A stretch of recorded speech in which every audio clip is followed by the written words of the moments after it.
Rebonjour, décidément qui dit nouvelle séquence dit beaucoup de nouvelles vidéos. Alors la perspective, les perspectives. Ce matin nous avons parlé de différents types de perspectives avec mes élèves de sixième, dont la perspective cavalière. Alors la perspective cavalière, ce qui n'a d'ailleurs rien à voir a priori avec le cavalier qui se réfère au cheval, la perspective cavalière est une manière de représenter sur une feuille de papier des solides. Sachant que c'est évidemment très compliqué puisqu'un solide c'est en 3 dimensions et une feuille de papier en deux. Donc on a forcément un souci technique. Alors j'avais fait des recherches, j'avais fait un article d'ailleurs sur le blog sur pourquoi cavalière et il m'avait semblé que l'explication la plus plausible était que ça faisait référence au cavalier qui était une fortification très haute du haut de laquelle on avait une vision qui ressemblait à celle en perspective cavalière. Bon, j'avais lu aussi que c'est parce que quand on était sur un cheval, on voyait comme en perspective cavalière, alors ça c'est pas vrai, hein. Et j'avais enfin lu que c'était l'œuvre de Monsieur Cavalieri, qui était un Italien, mais apparemment qui nie absolument pour rien. Donc je ne sais pas exactement en fait pourquoi cavalière, mais en tout cas voilà ce que je sais. Alors la perspective cavalière, c'est une perspective utilisée en mathématiques pour pouvoir collecter des informations sur un dessin. Il y a des règles qui régissent la perspective cavalière. Ces règles ne sont pas des règles qui visent à obtenir une représentation esthétique. Ces règles, même si la figure doit être propre quand même, hein, je précise pour mes élèves, ces règles visent vraiment à pouvoir recueillir des informations. Alors, première règle, on dit que la face avant et la face arrière sont en vraie grandeur. Alors évidemment, si vous représentez un gratte-ciel en perspective cavalière, vous n'allez pas faire en vraie grandeur au sens de la même grandeur que le gratte-ciel, enfin que les faces du gratte-ciel, mais vous allez au moins respecter les proportions. Vous allez faire quelque chose qui est à l'échelle et où la face avant et la face arrière, du coup, puisqu'on sera dans un pavé droit, auront bien les mêmes dimensions.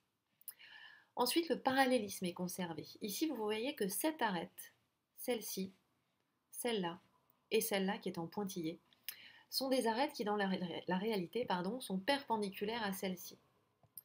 Ici, elles ne sont pas représentées comme perpendiculaires parce que sinon elles partiraient ici à la verticale et nous ne verrions plus du tout un pavé droit. Nous nous rapprocherions d'une vision partielle d'un patron en fait.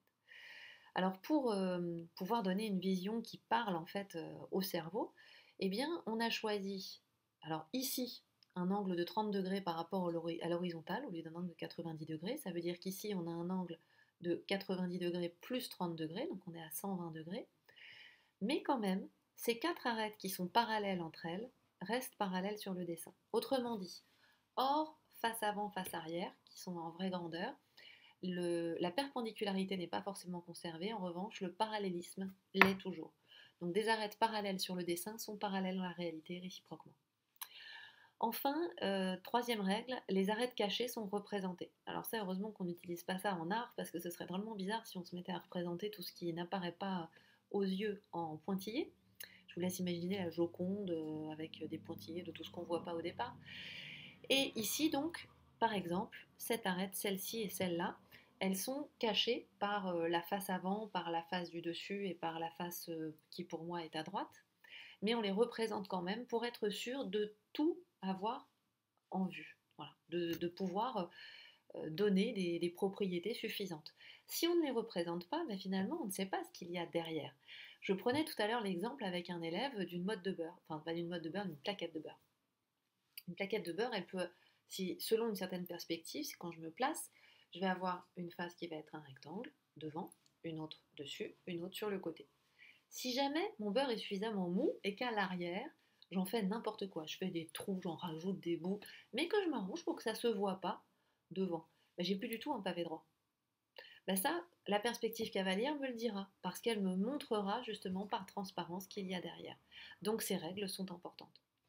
Ça n'est pas le seul type de perspective qui existe, évidemment. Il existe pas mal de types de perspectives. Alors là, j'ai pris ce document à Yann Poisson, je l'ai trouvé en lien avec Canopé sur Twitter il y a quelques jours et je l'ai trouvé vraiment bien fait. Ici, par exemple, vous avez des rails. Là, on est en perspective centrale. Le centre, il est ici. En fait, des rails ne se rejoignent pas. En tout cas, c'est pas une bonne idée si on veut faire rouler un train. Ici, ce qu'on voit, c'est que ces rails sont convergents à ce qu'on appelle le point de fuite. Alors ici, on a ce qui est censé être un pavé droit, mais c'est comme ma plaquette de beurre tout à l'heure, en fait, je ne sais pas ce qu'il y a derrière.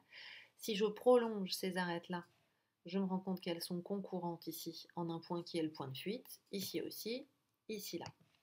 Et puis là, vous avez deux autres exemples avec deux points de fuite. Donc ça, c'est plus ce qui est utilisé en art, consciemment, volontairement ou pas. Dans certains tableaux, eh bien, quand on cherche des points de fuite, on en trouve, même si à l'analyse du tableau, on voit que l'auteur n'a pas, l'artiste pardon, n'a pas tiré des traits. Sur d'autres tableaux, on voit qu'il a tiré des traits et qu'il a vraiment cherché à respecter l'idée de point de fuite.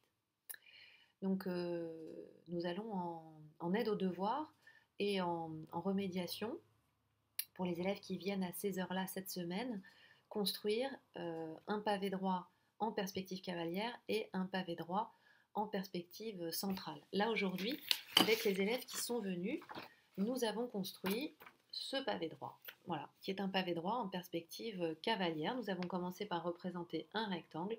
Nous avons, comme dans la leçon, en fait, tracé des arêtes à 30 degrés.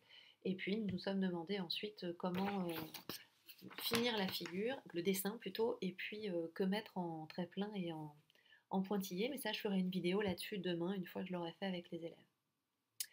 Voilà pour les perspectives et donc la leçon qui va avec. À venir, une vidéo sur le diaporama que j'ai montré aux élèves sur Escher. À bientôt!